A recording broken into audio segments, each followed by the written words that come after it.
Hi, I'm Sage Justice, and I am back with another Sage Words podcast. It's been a minute. Today I'm going to share with you a video interview with the Handmaid's Tale Emmy winner, Snyder. We're going to discuss the salty WGA strike issues on the writer's table. On Friday, August 18th, 2023, during the Writers Guild of America strike, I had the privileged opportunity to interview the talented Snyder.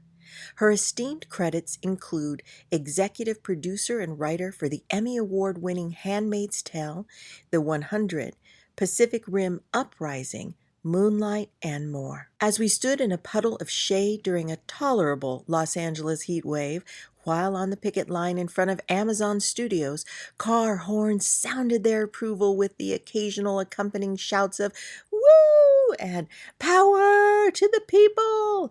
Cries of support, the soundtrack of a picket line. The Writers Guild of America, WGA, went on strike in May of 2023 to bring attention to the necessity for protections from artificial intelligence job interference, increased compensation, staffing requirements, better residuals, and more. As a writer myself and a proud member of Sister Union Screen Actors Guild, SAG-AFTRA, also now on strike, I've been walking the picket line since the beginning in May to lend my support. Knowing that the WGA was meeting with the AMPTP, that is the Alliance of Motion Picture and Television Producers, I wondered if this meant an end to the strike was coming soon. And if someone could please explain the most prominent grumbling from the writers I was walking with, room-sized regulations.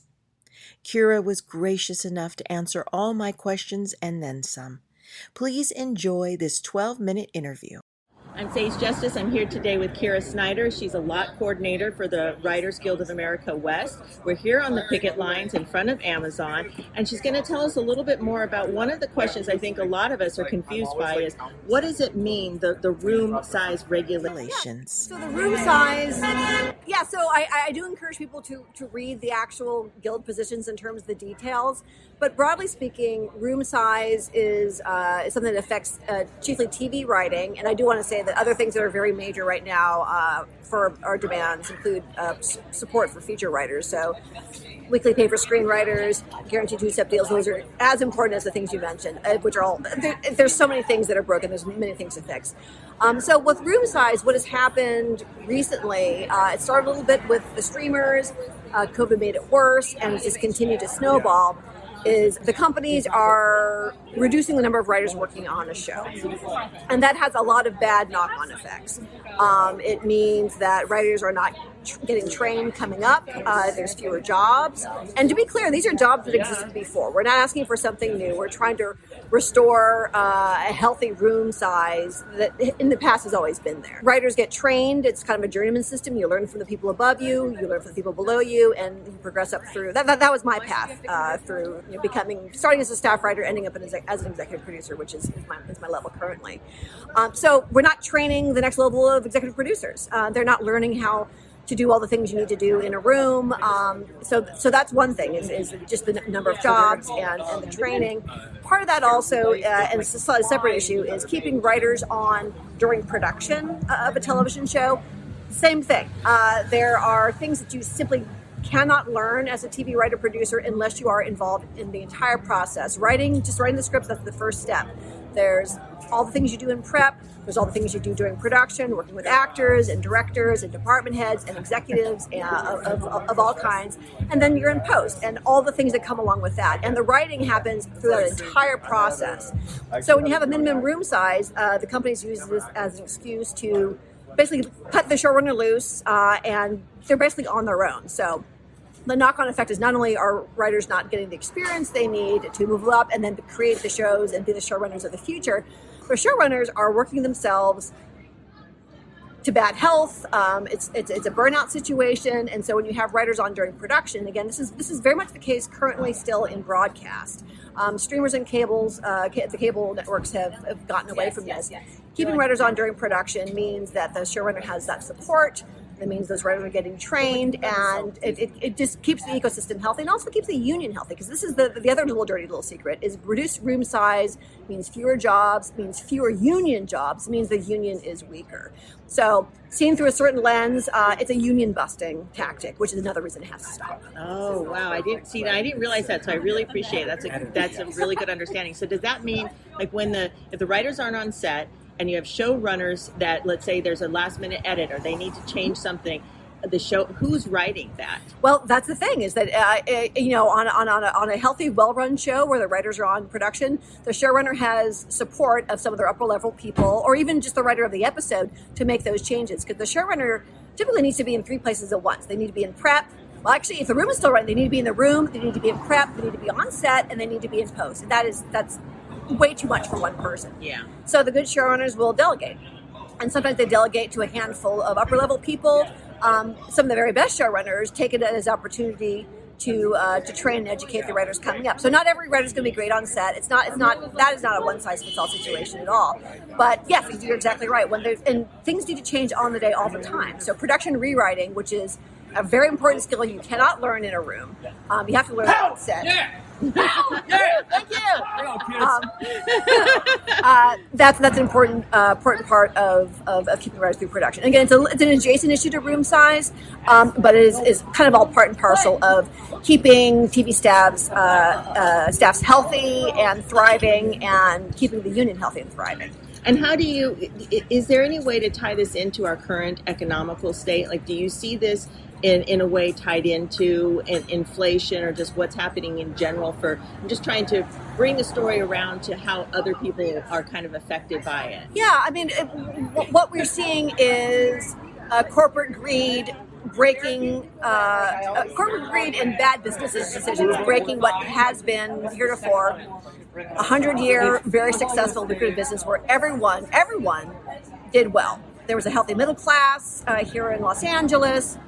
People could work in the industry and be a part of a union, earn enough to buy a house, raise a family, and that is getting harder and harder and harder. And that is something that people are experiencing across the country.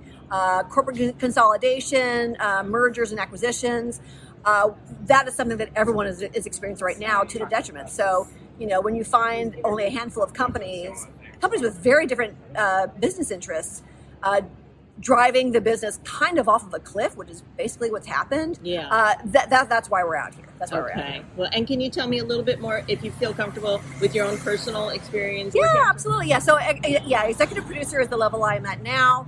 I was on, right before the strike happened, actually a little bit before the strike happened, I was on a show that was a casualty of one of these bad corporate decisions, the merger and acquisition, the merger between Warner Brothers Discovery and a lot of things. There was a lot of fallout from that, because they had a ton of debt they had to write down. So shows were canceled, development was abandoned, things that were finished got put on a shelf, never to be seen by anybody, for a tax write-off. So I was on a show that was going to be an HBO show, and we were within a couple months of filming. We had all the scripts written. We had a ton of pre-production done. I was one of the co-showrunners on that show, and they pulled the plug. So that's a show that may never see the light of day, just to make someone's balance sheet work out. So that's a personal example of that. I mean, and other people have. Again, I feel very fortunate. Other people are really, really struggling because they're not able to put a career together. That ladder, that training that I mentioned, I started in the business at a time where I got that experience. From my very first job, I was able to learn how to do prep and post and set, all the pieces. And even just a few years ago, people coming up just don't have that experience. And so, that's part of the reason I personally am out here, because I'm striking for future generations of writers, feature writers and TV writers both, because the company's downward pressure on wages and the gigification of our business, and of course the threat of AI, they're looking to make everything cheap, and they're taking such a short-sighted view of what is one of America's great exports. We're exporting culture, we're exporting entertainment, And that's a fight I 100% believe is worth having. That's wonderful. Thank you. And then, when you say you started, what show did you start on when you first got your break? Yeah, so I'm actually, this is my second strike. So I started in 2007. I was staffed on a CBS show called Moonlight, which is a vampire detective show. That was my first TV credit. I was staffed in July of 2007, and November we were on the picket line. And at that point, we were striking for a number of things, but chiefly for coverage of movies and TV shows created specifically for the internet. And so many years later, prior to the show I just mentioned, I have been on The Handmaid's Tale, which is a Hulu show created just for Hulu. So me and my colleagues were getting the benefit of that previous strike.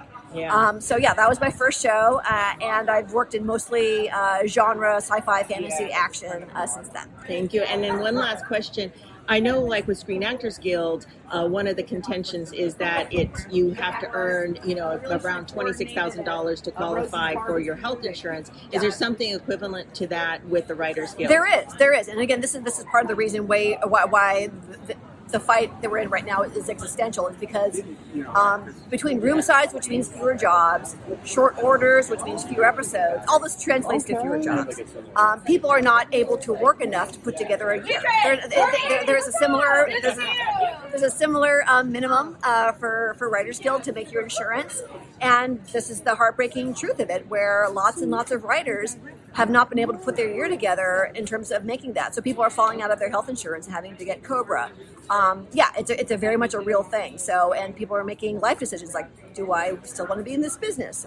Do I put off having kids? Do I think about not owning a house? Because LA, as we all know, has gotten just crazy expensive. So yeah, that is the health insurance minimum is very much a real thing for our membership as well. And so to end on a final up note, and that you've been so enlightening, and I appreciate this very much. Of course, thank you so much for the thoughtful question. I know that there's some talks going on, I think, as we're standing here. here. Negotiations are happening. So what are you hoping for? What's the ideal? They will, it's a negotiation. We'll figure out kind of where we come up with. I have the utmost confidence in our negotiating committee and our leadership. They are not going to recommend a deal that they don't. They're not going to recommend a deal that they don't stand behind and don't think we will stand behind. Yeah. So yeah, my hope is that we get as much of the things they're asking for as we can. Everyone has a very personal opinion in terms of what's the most important.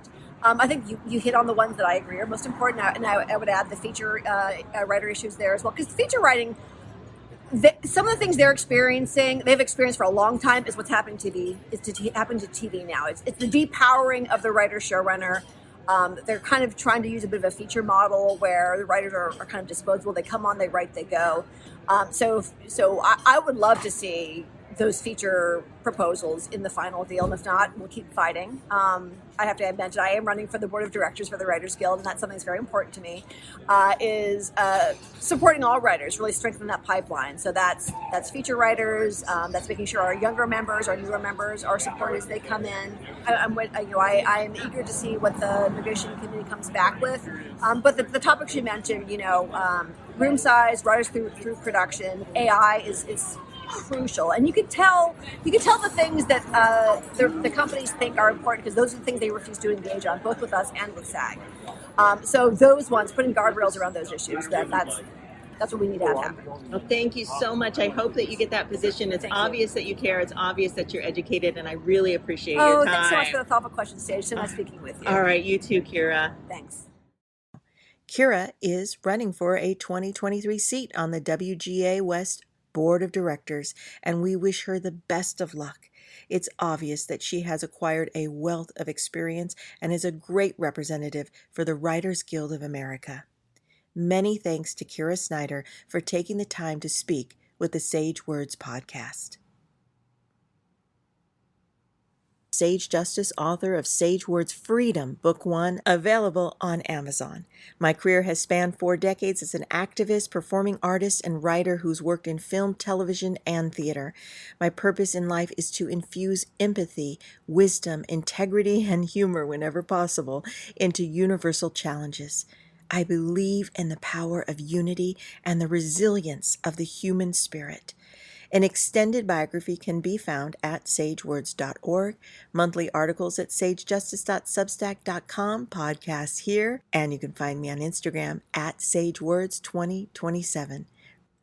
You can also read this article and watch the video live on sagejustice.substack.com under video interview with The Handmaid's Tale Emmy winner Kira Snyder. Remember the power of one, and that you, my friend, are the one with the power. The purpose of life is to love and be loved, to be joyful, grateful, and live, to leave the world a bit better. We all have something we can give. Mix humility with confidence, add sage words and common sense, dear daughter. My love for you is my heart's sign.